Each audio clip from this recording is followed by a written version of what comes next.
आरती जय अजमेर प्रभु, आरती श्री अजमेर प्रभु। ज्ञान गुणों के सागर प्रभु जी, हम पर कृपा करो। महाराजा अजमेर जी की जय।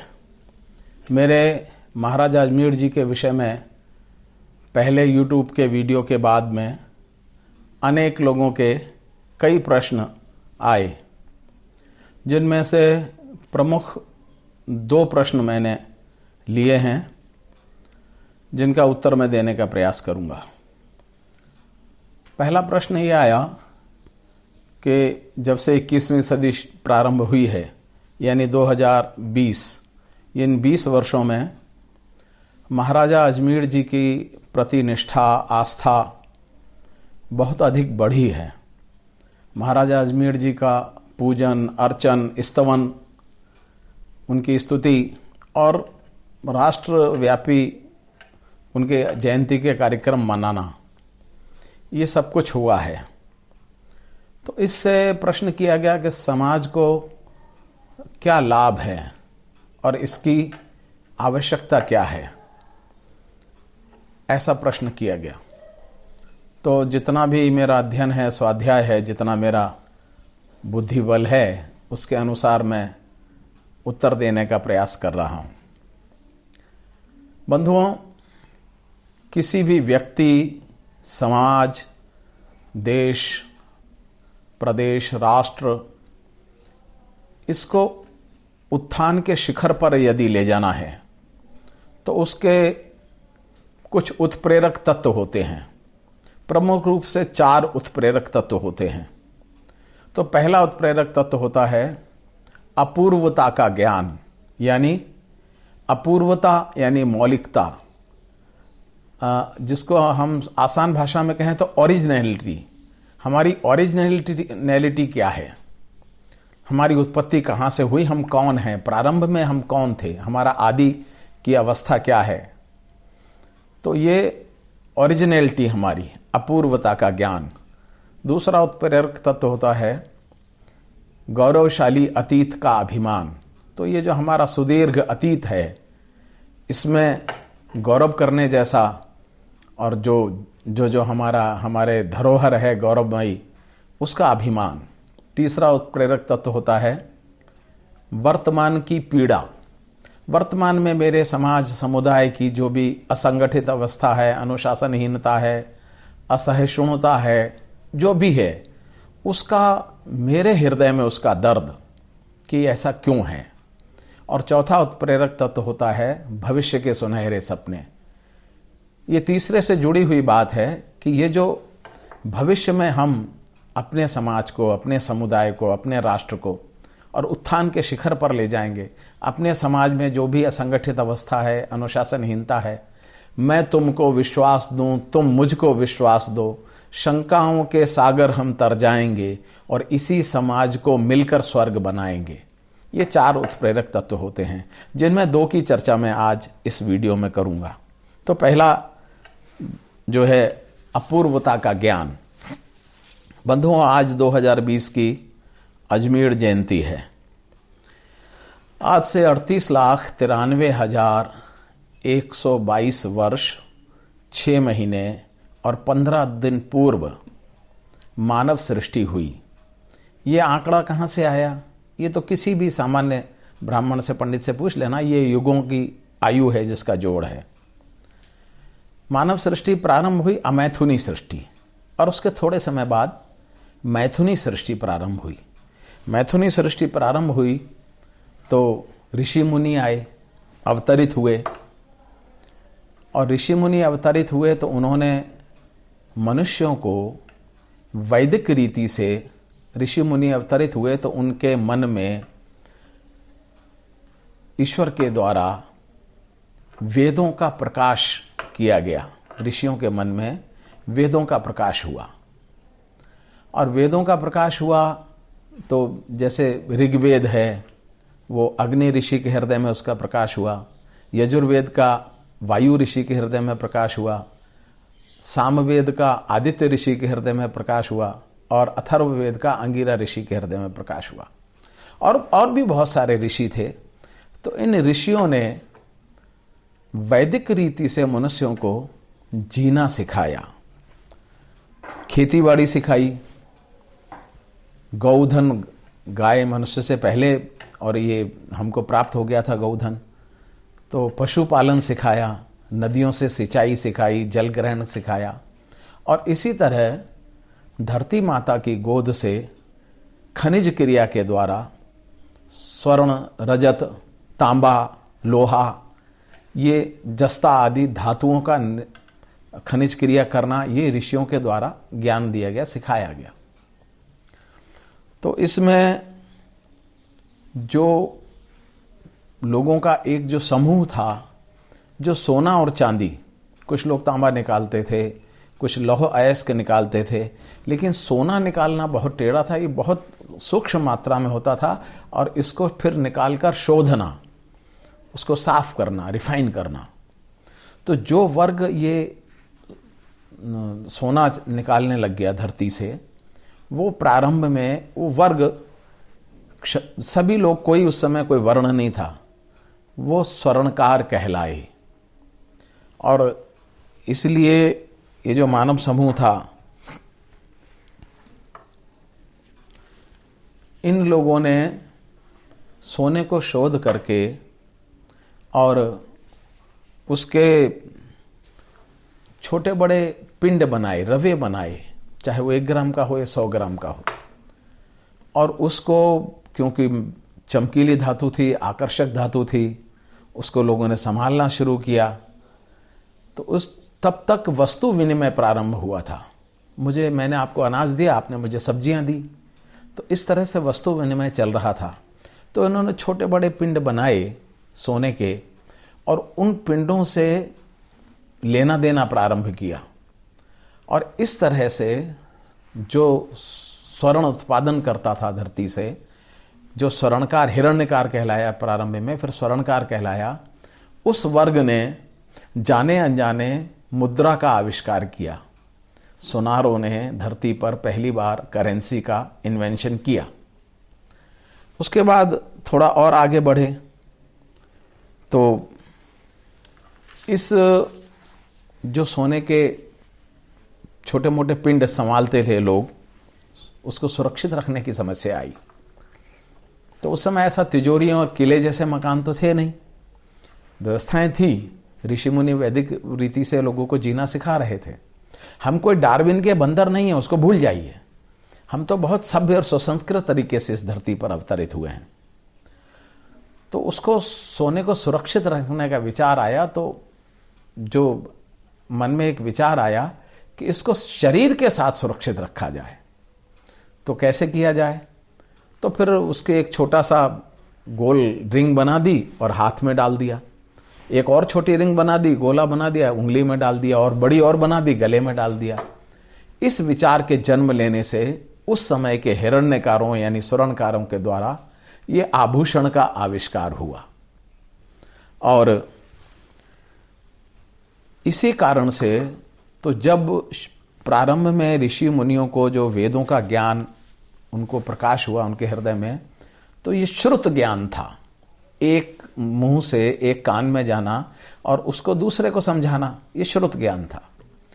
ये श्रुत ज्ञान के बाद जब भी पुस्तक प्रकाशित हुई, ब्रह्मांड की पहली पुस्तक ऋग्वेद, उसका प्रमाण ही है, उसके पहले श्लोक में परमपिता परमेश्वर का ये धन्यवाद किया गया है कि हे प्रभु, आपने जो हमें सोना, चांदी और रत्न ये जो उपलब्ध कराए हैं, इसके लिए हम आपका आभार व्यक्त करते हैं।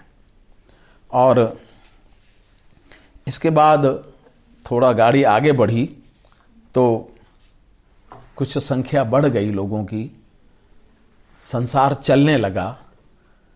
तब मनु महाराज सामने आए और उन्होंने सोचा कि इसका कोई वर्गीकरण किया जाए। ये व्यवस्था, तो जनसंख्या बढ़ती जा रही है, तो इसके नियंत्रण की कुछ व्यवस्था बनाई जाए, इसका वर्गीकरण किया जाए। तो मनु महाराज ने एक दिन एक छोटे शिशु की, कोई 6-8 महीने का शिशु रहा होगा, उसकी माँ को देखा। तो सबसे पहले शिशु की गुरु होती है माँ, उसको सब चीज़ों का ज्ञान माँ देती है। तो उन्होंने ब्राह्मण वर्ण की कल्पना की। शिशु की सुरक्षा भी मां करती है सब तरह से, आंधी से, पानी से, तूफान से, दूसरे प्राणियों से। तब उन्होंने क्षत्रिय वर्ण की कल्पना की और फिर मां ही उसका उदर पूर्ति करती है, उसके अन्न वस्त्र की व्यवस्था करती है, तो उन्होंने वैश्य वर्ण की कल्पना की और उसके मलमूत्र से उसको स्वच्छ रखना, और इस तरह उन्होंने शूद्र वर्ण की कल्पना की और मनु महाराज ने 4 वर्ण बनाए। तो जो समूह वेदों के ज्ञान को, श्रुत ज्ञान को एक मुंह दो कान, एक मुंह दो कान से आगे विस्तार करते थे, वेद विद्या का अध्ययन अध्यापन जो कर रहे थे, उनको कहा गया आप ब्राह्मण वर्ग में रहेंगे। और जो लोग स्वर्ण का उत्पादन, आभूषण का निर्माण और उसका भंडारण, ये जो लोग कर रहे थे, उन स्वर्णकारों को कहा कि आप क्षत्रिय वर्ण में रहेंगे। वो वहां स्थापित हुए। और इसी तरह जो लोग खेती बाड़ी, अन्न जल की व्यवस्थाएं, तो जीवन की आवश्यकताएं पूरी कर रहे थे, उनको कहा वैश्य वर्ण में रहेंगे। और जो लोग सेवा का, स्वच्छता का कार्य कर रहे थे, उनको कहा गया कि आप शूद्र वर्ण में रहेंगे। और संसार चलने लगा। ये सतयुग का प्रारंभ था। इसके चलने के बाद जब संख्या लाखों में हो गई और बहुत बड़े भूभाग पर, प्रारंभ में ये सृष्टि हुई थी हिमालय के दक्षिणी भाग से, उतार से लेकर उत्तराखंड तक, ये जो इतना बड़ा भूभाग था वहां हुई थी। और उसके बाद ये इसका विस्तार होता चला गया। और जब इसका विस्तार होने लगा तो फिर मनु महाराज ने एक और कल्पना की, और वो थी राज्य व्यवस्था। पहली बार मनु महाराज ने धरती पर किसी व्यक्ति को, कोई राजा हो, उसके मंत्री हो और इस तरह से राज्य परिषद हो, और वह ये सारा रंजन करे, प्रजा का रक्षण करे, रंजन करे, इस तरह से उन्होंने राज्य व्यवस्था मनु महाराज ने प्रारंभ की। इस राज्य व्यवस्था में जो राजा होते थे वो क्षत्रिय होते थे। अभी तक हम प्रारंभ में स्वर्णकार थे, अब वर्ण व्यवस्था बन गई तो हम स्वर्णकार क्षत्रिय हो गए। और फिर जब राजा बनने लगे क्षत्रियों में, तो उसमें से क्रमशः सभी का नंबर आता रहा, जो काबिल था, योग्य था, उसका नंबर आता था और वो राजा होता था। लेकिन एक उसमें पद ऐसा था जो किसी आरक्षण से नहीं, लेकिन ज्ञान के कारण से, सोने की परख, सोने को ठीक से रिफाइन किया है कि नहीं किया है, शुद्ध उसका शोधन ठीक से हुआ है कि नहीं हुआ है, तो एक बहुत महत्वपूर्ण पद था स्वर्णाध्यक्ष, स्वर्णाध्यक्ष। इस पर केवल स्वर्णकार ही नियुक्त होता था। इस तरह से ये व्यवस्था आगे बढ़ी, संसार आगे बढ़ा। तो सतयुग में आप सभी जानते हैं कि बहुत लंबा कार्यकाल था, 17,28,000 वर्ष का। तो उसमें फिर इक्ष्वाकु हुए, सगर हुए, भगीरथ हुए, हरिश्चंद्र हुए, इस तरह के सतयुग में राजा रहे और उसकी पूरी कहानियां हमारे पास उपलब्ध हैं। फिर त्रेता आया, त्रेता युग आया तो उसमें अज हुए, रघु हुए, दशरथ हुए, विश्वामित्र हुए त्रेता में, और राम और लक्ष्मण हुए। और सब सर्व विदित है, जिस दिन राम ने शरीर छोड़ा वो त्रेता का अंतिम दिन था।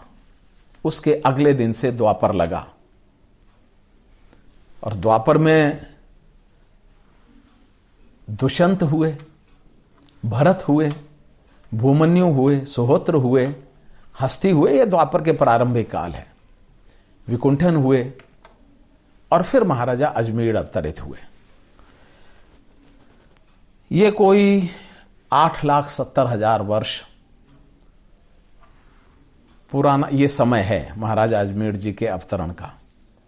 हमारे इस गोल्ड कंट्रोल के बाद का जो कार्यकाल है, इसमें जो हमारे समाज के, अखिल भारतीय मेड़ क्षत्रिय समाज के बहुत परम विद्वान, और जिन्होंने, मैं बाद में इसको इस वीडियो के अंत में दिखाऊंगा, जिन्होंने काल गणना पर, मैंने 10 पुस्तकें पढ़ी हैं, लेकिन काल गणना पर एक छोटी सी पुस्तिका, लेकिन सर्वाधिक प्रामाणिक पुस्तिका है। और उसमें श्याम सुंदर जी सरदनवाल आगरा वाले, उन्होंने लिखा है कि अजमेर जी का कार्यकाल 8 से 9 लाख वर्ष का है। तो जो हम काल गणना करते हैं तो 8,70,000 वर्ष के आसपास ये महाराजा अजमेर हुए। महाराजा अजमेर ने जो स्वर्णकारों का वर्ग था, क्षत्रिय वर्ण में जो स्वर्णकारों का वर्ग था, उसको थोड़ा और कॉम्पैक्ट किया, उसको थोड़ा संगठित किया और उसको अनेक प्रकार की विद्याएं सिखाई।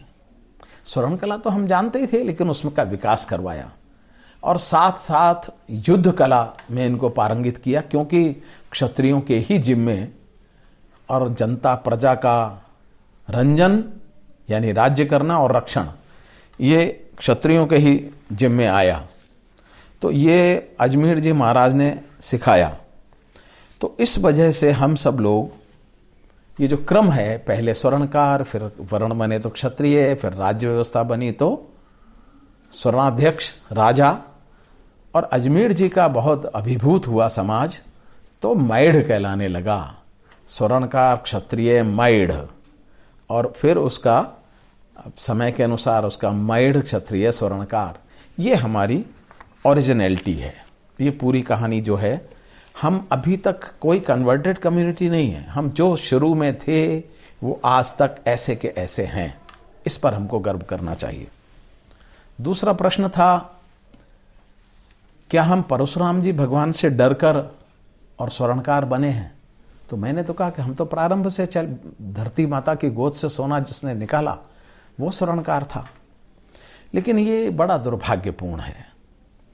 और अपने ही कुछ, मैं नहीं कहता कि उन लोगों के मन में समाज के प्रति कोई दुर्भाव रहा होगा, अपने समाज के प्रति दुर्भाव कैसे रहता, लेकिन कुछ अज्ञानी लोग हैं, अशिक्षितों ने नहीं किया। अशिक्षित लोगों ने देश और समाज की कभी हानि नहीं की, लेकिन कुछ जो कुशिक्षित लोग हैं, गलत शिक्षा जिनको मिल गई, वो अपनी बात को राठौड़ी से मनवाना चाहते हैं। उन लोगों ने एक बड़ी मामूली सी किंवदंती थी, उसको पकड़ लिया। वो किंवदंती क्या थी? दो कहानियां गढ़ दी इसके पीछे। पहली कहानी क्या है, जब परशुराम जी का काल था तो उसमें क्षत्रियों के बहुत सारे वर्ग बन गए थे। क्षत्रिय थे लेकिन वर्गीकरण हो गया बहुत तरह के। जैसे आज जैन हैं तो बहुत तरह के जैन हैं। तो उसमें उस समय एक क्षत्रियों का वर्ण था है क्षत्रिय, उनका राजा था सहस्त्रार्जुन, सारे शास्त्रों में उसकी वर्णन है, और वो बहुत अत्याचारी था। ये काल ऐसा था कि ब्राह्मण चूंकि वेद का पठन पाठन अध्ययन अध्यापन करते थे, तो ब्राह्मणों पर कोई बड़ा सम्मान किया जाता था, उन पर कोई हमला आक्रमण नहीं करता था। लेकिन ये जो सहस्त्रार्जुन था, ये जो है वंशीय क्षत्रियों का छोटा सा वर्ग था, इन्होंने ऐसे अत्याचार मनाए, ब्राह्मणों की हत्या कर देना, उनकी गौएं लूट के ले जाना, और इससे कुपित होकर भगवान परशुराम ने सारे सहस्त्रार्जुन सहित सारे हय्ये वंशी क्षत्रियों का मार डाला। इस एक किंवदंती को पकड़कर हमारे लोगों ने इतना झूठ गढ़ा कि भाई हम परशुराम जी के से डर के मारे, हम किसी डरपोक की संतान हैं क्या? और क्या कहें इन लोगों को। इन्होंने कुछ इस तरह की कहानियां, और मैं नाम नहीं लेना चाहता, अपने आप को बहुत मूर्धन्य कहने वाले लोगों ने भी और इस तरह की कहानी गढ़ दी कि हम परशुराम जी के डर से स्वर्णकार बने। जबकि हम सृष्टि हुई, जब से मानव जन्म लिया, तब से हम स्वर्णकार हैं।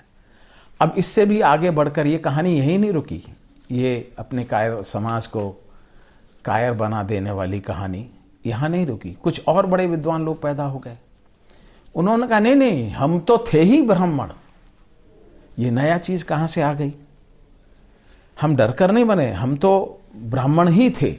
और यहाँ तक लिख दिया महाराजा अजमेर, यहाँ तक कह दिया, और उनके दोनों भाई ये प्रारंभ से ब्राह्मण थे। अब कोई पूछे, जिसकी माँ क्षत्रिय है, जिसका पिता क्षत्रिय है, उसकी संतान ब्राह्मण कैसे हो जाएगी? और भारत में आज लगभग 20 करोड़ ब्राह्मण हैं। आज तक एक भी ब्राह्मण ने नहीं कहा कि ये जो सोनार नाम की जाति है ये कभी ब्राह्मण थे, आज तक नहीं कहा। भारत में 10 करोड़ राजपूत हैं, और 10 करोड़ ऐसी जातियां हैं जो वर्ण से क्षत्रिय हैं। उनमें से एक माई के लाल ने ये नहीं कहा कि हमारे क्षत्रिय भाई हैं जो परशुराम जी से डरकर और ये सुनार बन गए। तो ना तो ये बात आई। और ब्राह्मणों वाली बात तो यहाँ तक आगे बढ़े हमारे लोग, ये जो परम ज्ञानी लोग हैं, क्या कहा जाए इनको, कि तो आभूषण तो प्रारंभ में ब्राह्मण ही गढ़ते थे। मैं वो नाम बता सकता हूँ लेकिन कोई फायदा नहीं। हम अपने आप को ब्राह्मण कहकर क्या सिद्ध करना चाह रहे हैं? इससे तो ये जो कुछ धूर्त लोग हैं जो हमारे ऊपर कीचड़ उछालना चाहते हैं, इन लोगों को मौका मिल जाएगा हमको कुछ कहने का। हम दो दो बातें क्यों करना चाहते हैं हम जो? और फिर हमारे यहाँ एक छोटी सी जाति है जो ब्राह्मण स्वर्णकार कहलाते हैं। वो भी कभी नहीं कहते हैं कि प्रारंभ में ब्राह्मण स्वर्णकार, ब्राह्मण ही आभूषण करते थे। उन्होंने भी कभी नहीं कहा। अब हम ब्राह्मण बनकर तो ना हम क्षत्रिय रह पाएंगे, ना हम, बड़ी सीधी सी हमारी परिभाषा है कि हम प्रारंभ से स्वर्णकार थे। जब वर्ण व्यवस्था बनी तो हम क्षत्रिय हुए, जब राज्य व्यवस्था बनी तो हम स्वर्णाध्यक्ष हुए, राजा हुए। और हम, महाराजा अजमेर जी ने जितना अच्छा काम किया उस वजह से अपने समाज के उत्थान के लिए हम अपने स्वर्णकार होने पर, अपने क्षत्रिय होने पर, अपने स्वर्णाध्यक्ष होने पर और हमको अपनी जाति पर गर्व है। हम ऐसी कोई गलती, ऐसी नादानी ना करें कि कोई बनारस का कोई सिरफिरा, कोई पागल और हमको ये कह सके कि हम दोहरी जाति हैं। हमारे रक्त की शुद्धता प्रमाणिक है। हम प्रारंभ से, जब से मनुष्य धरती पर आया तब से हम स्वर्णकार बने, क्योंकि धरती माता की गोद से सोना हमने प्राप्त किया। मुद्रा का आविष्कार हमने किया, हमको गर्व करना आना चाहिए। आभूषण का आविष्कार हमने किया, तो हम हैं मेढ़ क्षत्रिय स्वर्णकार। भारत माता की जय, मेढ़ माता की जय, महाराजा अजमेर जी की जय।